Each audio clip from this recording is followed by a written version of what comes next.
নমস্কার বন্ধুরা, আরেকটি ভ্রমণ সিরিজের প্রথম পর্ব নিয়ে চলে এসেছি তোমাদের কাছে। আশা করি তোমাদের কাছে এই সিরিজটিও খুব আকর্ষণীয় হবে।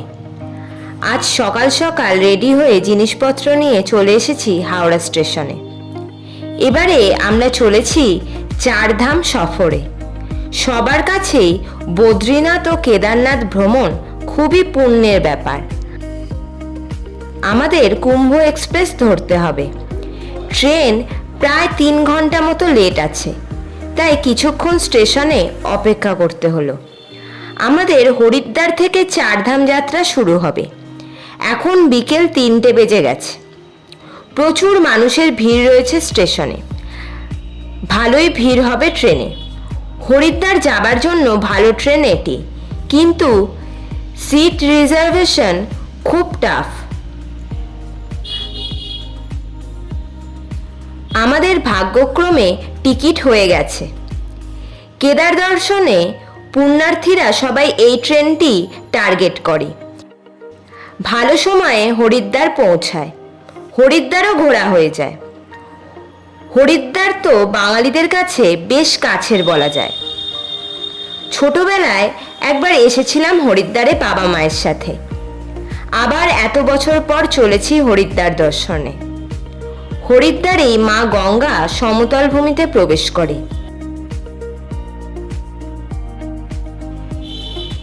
আমরা হাওড়া ছেড়ে বালি হয়ে কডলাইন ধরে এগোচ্ছি এখন। হরিদ্বার থেকে চারধাম যাত্রা শুরু হয়।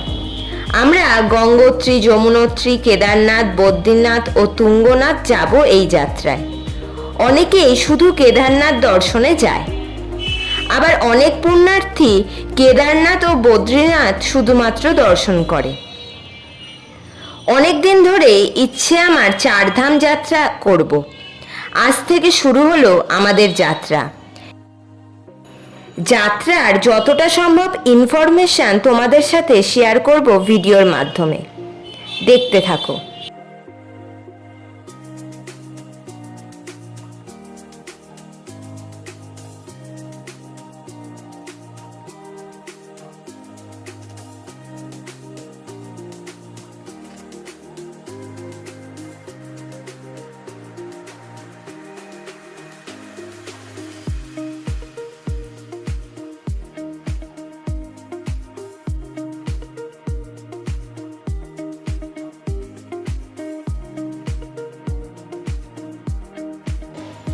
পরন্ত বিকেলের সৌন্দর্য দেখতে দেখতে এগিয়ে চলেছি। মাসের প্রথম দিনেই বেরিয়ে পড়েছি আমরা। মন্দির খোলার পরই পৌঁছাবো দর্শন করতে। প্রতি বছর লক্ষ লক্ষ পুণ্যার্থী বাবা কেদার দর্শনে আসেন। পাণ্ডবদের সময় থেকেই কেদারনাথের উল্লেখ পাওয়া যায়। যুগ যুগ ধরে মানুষের আস্থার প্রতীক হয়ে উঠেছে কেদারনাথ ও বদ্রীনাথ। আমরা বর্ধমান স্টেশনে এসে পৌঁছালাম। পূর্ব রেলওয়ের বর্ধমানে প্রচুর ট্রেনের স্টপেজ আছে। এখন প্রায় বিকেল 4টে হলো। গুরুত্বপূর্ণ জংশন স্টেশন হলো বর্ধমান। আগে বর্ধমানে ট্রেন দাঁড়ালেই মনে আছে সীতাভোগ ও মিহিদানা নেওয়া হতো। এখন আর সেসব কিছু দেখতে পাওয়া যায় না। সবসময় জমজমাটি দেখি এই জংশন স্টেশনটিকে।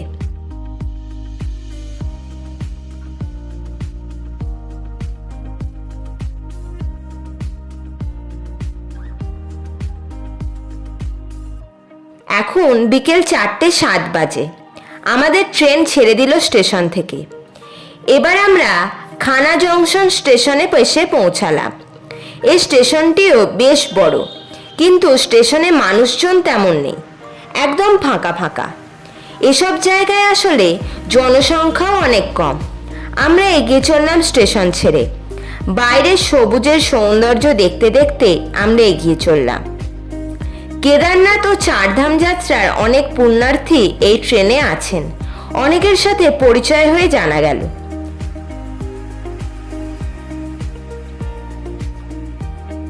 এবার আমরা মানকর স্টেশন দিয়ে এগিয়ে চলেছি। আকাশে কালো মেঘ জমেছে, দেখতে পাচ্ছি। আমরা মানকড় স্টেশনের 2 নম্বর প্ল্যাটফর্ম দিয়ে এগিয়ে চলেছি। যাত্রা ভালোই হচ্ছে আমাদের। বেশ ঠান্ডা ঠান্ডা হাওয়া ঢুকছে জানলা দিয়ে।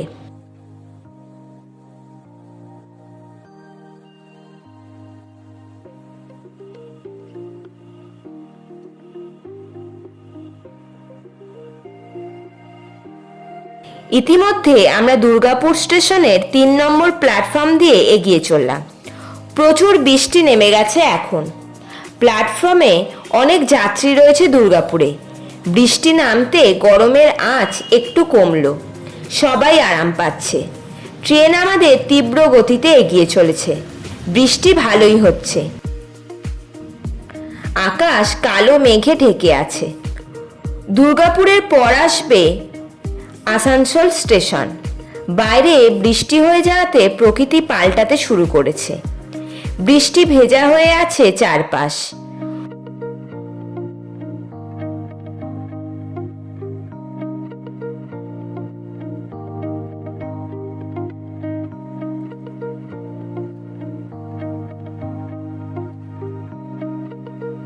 পশ্চিম বর্ধমানের এই অংশে শিল্প কারখানা ও কয়লা খনি রয়েছে অনেক।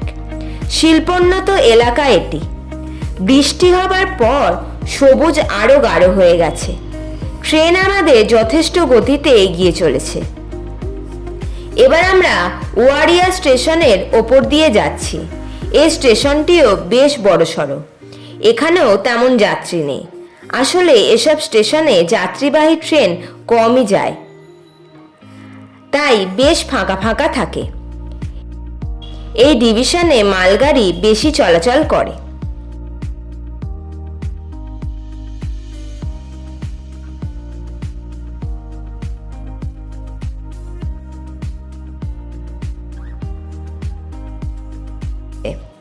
ইংরেজ আমল থেকে এই এলাকার উন্নতি শুরু হয়।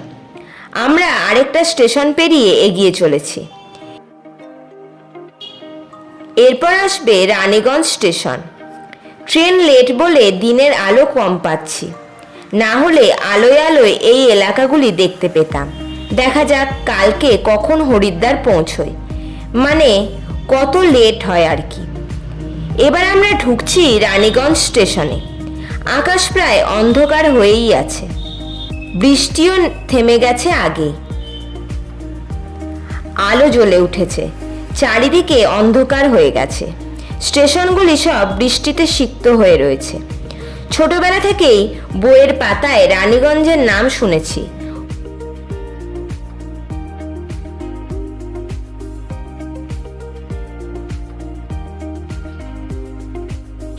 এবার আমরা ঢুকছি আসানসোল জংশন স্টেশনে। বেশ বড় আর উল্লেখযোগ্য একটি রেল স্টেশন এটি। এখন সন্ধে 6:10 বাজে। বৃষ্টি হচ্ছে হালকা। এখন খুব একটা লোকজন নেই স্টেশনে। এখন ওয়েদার পুরো ঠান্ডা হয়ে গেছে বৃষ্টির জন্য। এবার আমরা চা আর স্ন্যাক্স খেয়ে নিলাম। বেশ ভালোই লাগছে এই ট্রেন জার্নি।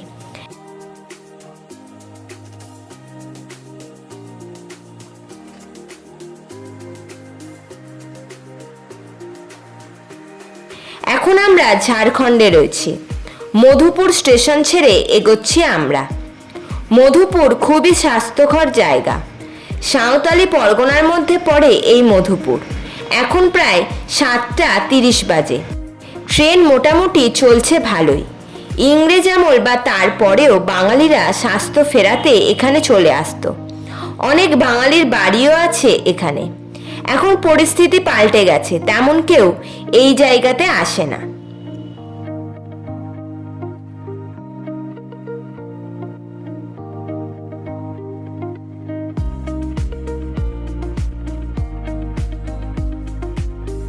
এখন আমরা ঝাড়খণ্ডের জেসিডি জংশন স্টেশন ছেড়ে এগিয়ে চলেছি। আমরা যখন দেওঘরে বাবার ধামে আসি তখন আমাদের জেসিডিতেই নামতে হয়। সেই হিসেবে বাঙালিদের কাছে খুবই পরিচিত এই স্টেশন। শ্রাবণ মাসে বৈদ্যনাথ ধামে প্রচুর পুণ্যার্থী আসেন। আমাদের এলাকা থেকে অনেক ট্রেন আছে জেসিডি আসবার। উত্তরাখণ্ডের হিমালয় পর্বতমালার কোলে অবস্থিত কেদারনাথ, বদ্রীনাথ, যমুনোত্রী এবং গঙ্গোত্রী এই 4টি পবিত্র মন্দির নিয়ে চারধাম যাত্রা গঠিত। হিন্দু বিশ্বাস মতে এই যাত্রা মোক্ষ লাভের পথ এবং এপ্রিল-মে থেকে অক্টোবর-নভেম্বর পর্যন্ত চলে। হরিদ্বার বা ঋষিকেশ থেকে যাত্রা শুরু করে যমুনোত্রী, গঙ্গোত্রী, কেদারনাথ ও শেষে বদ্রীনাথের দর্শন করা হলো প্রচলিত রুট। যমুনোত্রী যমুনা নদীর উৎসস্থল, গঙ্গোত্রী গঙ্গা নদী বা ভাগীরথীর উৎসস্থল, কেদারনাথ ভগবান শিবের 12 জ্যোতির্লিঙ্গের অন্যতম, বদ্রীনাথ ভগবান বিষ্ণুর প্রধান মন্দির। সাধারণত অক্ষয় তৃতীয়ার দিন থেকে মন্দিরগুলির কপাট খোলে এবং দীপাবলির বা তার কিছুদিন পর পর্যন্ত খোলা থাকে। এবারেও অক্ষয় তৃতীয়ার দিন খুলবে কেদারনাথের দরজা। যাত্রা শুরুর আগে উত্তরাখণ্ড সরকারের ওয়েবসাইটে অনলাইনে বাধ্যতামূলক রেজিস্ট্রেশন করতে হয়। আমাদের রেজিস্ট্রেশন হয়ে গেছে। এজেন্টের মাধ্যমেও করা যায় রেজিস্ট্রেশন। এই যাত্রায় উচ্চতা এবং আবহাওয়ার পরিবর্তনের জন্য যাত্রীদের পর্যাপ্ত প্রস্তুতি এবং শারীরিক সক্ষমতা অত্যন্ত গুরুত্বপূর্ণ। আগের দিন রাত্রে তাড়াতাড়ি খেয়ে শুয়ে পড়েছিলাম। আজ আবার সকালে ঘুম থেকে উঠে ফ্রেশ হয়ে নিয়েছি, কিছু স্ন্যাক্স আর চা খেয়ে নিয়েছি। আমরা এখন লখনৌ স্টেশনে এসে পৌঁছেছি। রাত্রে ট্রেন মোটামুটি ভালোই চলেছে। বেশ বড় স্টেশন এই চারবাগ রেলওয়ে স্টেশন। লখনৌর সবচেয়ে বড় রেলওয়ে স্টেশন এটি। অনেক ট্রেনের স্টপেজ রয়েছে এই স্টেশনে।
এখন স্টেশনে অনেক রেনোভেশনের কাজ চলছে। অনেক যাত্রী স্টেশনে অপেক্ষা করছে। আমরা 4 নম্বর প্ল্যাটফর্মে প্রবেশ করেছি। লখনৌ চারবাগ রেলওয়ে স্টেশন বর্তমানে অমৃত ভারত স্টেশন প্রকল্পের অধীনে 420 কোটি টাকার একটি বিস্তৃত আধুনিকীকরণ প্রকল্পের অধীনে রয়েছে, যার লক্ষ্য হলো এটিকে আরও ঐতিহ্যবাহী চেহারা ধরে রেখে একটি বিশ্বমানের ট্রানজিট হারে রূপান্তরিত করা। প্রকল্পটিকে এলকেও এবং এলজেএন যথাক্রমে উত্তর রেলওয়ে ও উত্তর পূর্ব রেলওয়ে স্টেশনগুলি সমন্বিত পুনর্নবীকরণ অন্তর্ভুক্ত রয়েছে, যা 2026 সালের শেষের দিকে সম্পন্ন হওয়ার প্রত্যাশিত। বিদ্যমান চারবাগ মেট্রো স্টেশনের সাথে উন্নত সংহতকরণ এবং শহরের অন্যান্য অংশের সাথে স্টেশনটিকে সংযুক্ত করার জন্য আসন্ন দ্বিতীয় ধাপের মেট্রো লাইনের পরিকল্পনা। বর্তমানে নতুন এবং আধুনিক রেলওয়ে স্টেশনের সম্পূর্ণ কাঠামো ইতিমধ্যে নির্মিত হয়েছে। এখন প্রায় 2টো বাজতে যায়। আমরা এগিয়ে চলেছি গন্তব্যের দিকে। আরেকটু পর আমরা লাঞ্চ করে নেব। উত্তরপ্রদেশের গ্রামাঞ্চলের মধ্যে দিয়ে আমরা এগিয়ে চলেছি এবার।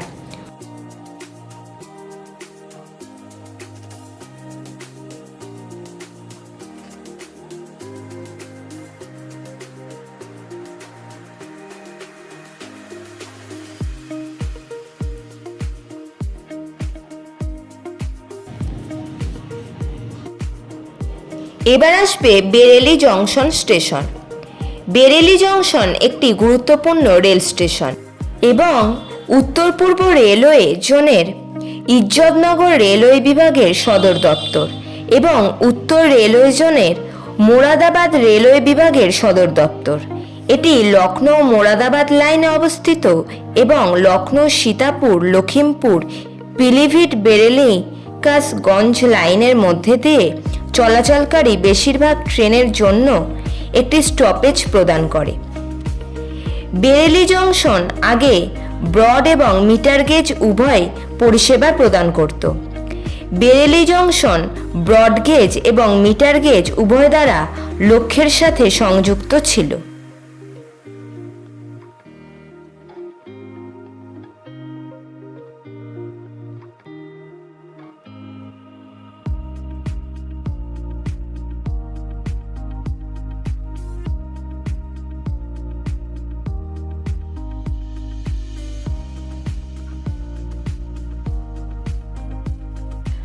আমরা এগিয়ে চলেছি এখন ভিটোরা স্টেশনের ওপর দিয়ে। স্টেশন খুবই ফাঁকা এবং বেশ ছোট একটি স্টেশন। উত্তরাখণ্ড, যা দেবভূমি নামেও পরিচিত, অসংখ্য মন্দিরের আবাসস্থল এবং সারা বছর ধরে ভক্তদের স্বাগত জানায়। উত্তরাখণ্ডে ভক্তরা যে অগণিত ধর্মীয় স্থান এবং সার্কিট পরিদর্শন করেন তার মধ্যে সবচেয়ে উল্লেখযোগ্য হল চারধাম যাত্রা। এই যাত্রা, যা তীর্থযাত্রা, হিমালয়ের উঁচুতে অবস্থিত চারটি পবিত্র স্থান যমুনোত্রী, গঙ্গোত্রী, কেদারনাথ ও বদ্রীনাথের ভ্রমণ। প্রতি বছর প্রায় 6 মাস উঁচুতে অবস্থিত মন্দিরগুলি বন্ধ থাকে। গ্রীষ্মকালে খোলা হয় এবং শীতকাল শুরু হওয়ার সাথে সাথে বন্ধ হয়ে যায়। বিশ্বাস করা হয় যে চারধাম যাত্রা ঘড়ির কাঁটার দিকে সম্পন্ন করা উচিত। অতএব তীর্থযাত্রা যমুনোত্রী থেকে শুরু করে গঙ্গোত্রীর দিকে এগিয়ে কেদারনাথে যায় এবং অবশেষে বদ্রীনাথে শেষ হয়। যাত্রাটি সড়ক বা বিমানপথে সম্পন্ন করা যেতে পারে, কারণ হেলিকপ্টার পরিষেবা এখানে উপলব্ধ। কিছু ভক্ত এমনকি দোধাম যাত্রা বা দুটি মন্দির, কেদারনাথ এবং বদ্রীনাথ তীর্থযাত্রাও করেন।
আমরা এখন মোরাদাবাদ জংশন স্টেশনে আছি।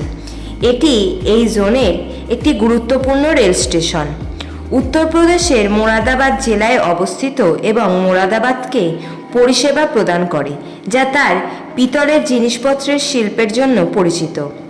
মোরাদাবাদ পশ্চিম উত্তর প্রদেশের একটি প্রধান রেলওয়ে স্টেশন এবং নয়াদিল্লি থেকে মাত্র 157 কিলোমিটার দূরে অবস্থিত। এখানে উত্তর রেলওয়ের বিভাগীয় সদর দপ্তরও রয়েছে। রাজধানী শতাব্দী, Garib Rath express, double decker express এবং অনেক সুপারফাস্ট এক্সপ্রেস ট্রেন মোরাদাবাদ জংশনের মধ্যে দিয়ে যাতায়াত করে এবং সেখানে থামে।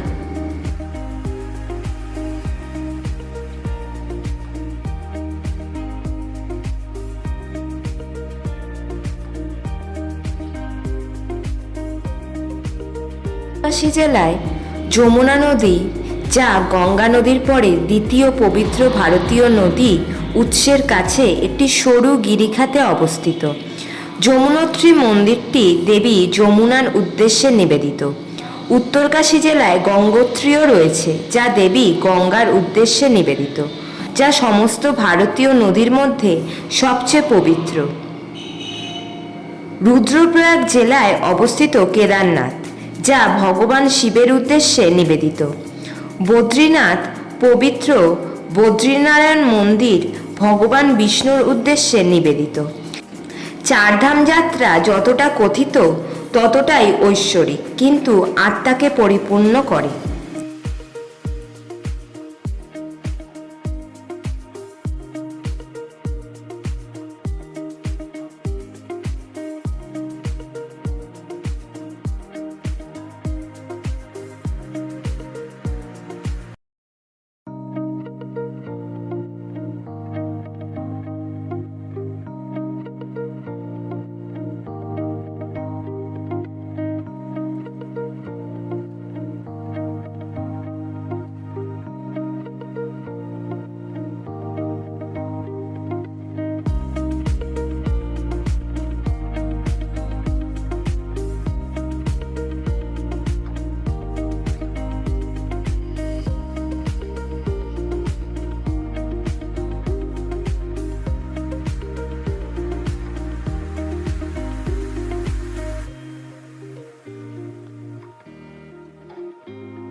এবারে আমরা হরিদ্বার রেলওয়ে স্টেশনে ঢুকব।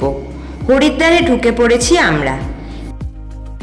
বেশ কিছুক্ষণের লেট আমাদের ট্রেন, না হলে আমরা বিকেলেই পৌঁছে যেতাম হরিদ্বারে। সেই মতো সন্ধ্যাবেলায় হরিদ্বার ঘোরবার প্ল্যান করেছিলাম। দেখা যাক হোটেলে পৌঁছে কতটা সময় থাকে আমাদের হাতে। হরিদ্বার উত্তরাখণ্ডের হরিদ্বার জেলার অন্যতম প্রধান রেলওয়ে স্টেশন। এটি ভারতীয় রেলওয়ে উত্তর রেলওয়ে জোনের মুরাদাবাদ বিভাগের অধীনে পড়ে। 1886 সালে হরিদ্বার প্রথম রেলপথের সাথে সংযুক্ত হয়। লাক্সার হয়ে শাখা লাইনের মাধ্যমে যখন অযোধ্যা ও রোহিলখন্ড রেলপথ রুড়কি হয়ে শাহানাপুর জংশন পর্যন্ত সম্প্রসারিত হয়। পরে এটি 1906 সালে দেরাদুন পর্যন্ত সম্প্রসারিত হয়। রেলওয়ে স্টেশনটি শহরের দক্ষিণে অবস্থিত। বেশিরভাগ হোটেল থেকে হাঁটা পথের দূরত্বে। আমরা হরিদ্বার স্টেশনে 2 নম্বর প্ল্যাটফর্ম থেকে বাইরে বেরিয়ে এলাম। আমরা হরিদ্বার পৌঁছালাম সন্ধে 7:37। স্টেশনের বাইরেটা বিশাল বড় এলাকা। মহাদেবের বড় একটা প্রতীকী দেখলাম। নতুন করে হরিদ্বার স্টেশনকে তৈরি করা হয়েছে এখন। যাত্রীদের সুবিধার্থে আধুনিকীকরণ করার কাজও চলছে পুরোদমে। আমরা এবার চলে এসেছি হরিদ্বারের একটি হোটেলে। হোটেলটি কীরকম হয়েছে তোমরা দেখো। হোটেলটিতে সাধারণ মানের ঘর যেমন রয়েছে, তেমনি ডিলাক্স ক্যাটাগরির রুমও রয়েছে।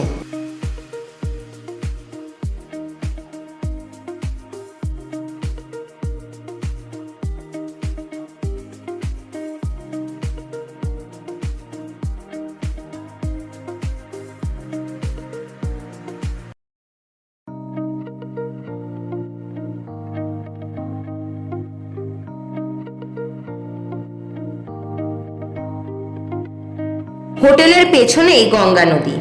আসলে গঙ্গার পাড়েই আমাদের হোটেলটি অবস্থিত। খুব ভালো ভিউ আছে এখান থেকে। সত্যি দারুণ লাগলো অনেক দিন পর এসে। অনেকটা সময় কাটানো যাবে এখানে। ফুরফুরে ঠান্ডা হাওয়া দিচ্ছে। সত্যি দারুণ লাগছে এখান থেকে। অনেকক্ষণ ট্রেন যাত্রার পর সত্যি আরামদায়ক। আমরা আর দেরি করব না, এবার ডিনার করে নিতে হবে, কারণ কালকে সকালে বেরিয়ে পড়তে হবে আমাদের। আমাদের হোটেলের গঙ্গা পাড়ের অংশটি সবচেয়ে ভালো লাগলো আমাদের। হোটেলের পেছনের অংশটা তোমাদের দেখালাম, এরপর সামনের দিকটাও দেখাবো। একদম মার্কেট এরিয়ার মধ্যেই রয়েছি।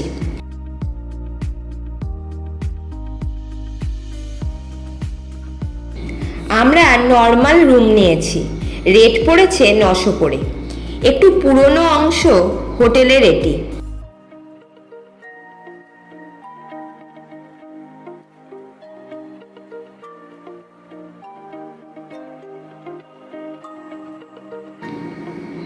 বাইরে বেরিয়ে এলাম এবার আমরা। শীতের জিনিসপত্রের অনেক দোকান রয়েছে এখানে। আমরা রয়েছি হোটেল আদিত্যতে, সামনেই দাদা বৌদির হোটেল। বাঙালি খাবার খেয়ে নিলাম। সত্যি খাবারগুলো তৃপ্তি সহকারে খেলাম।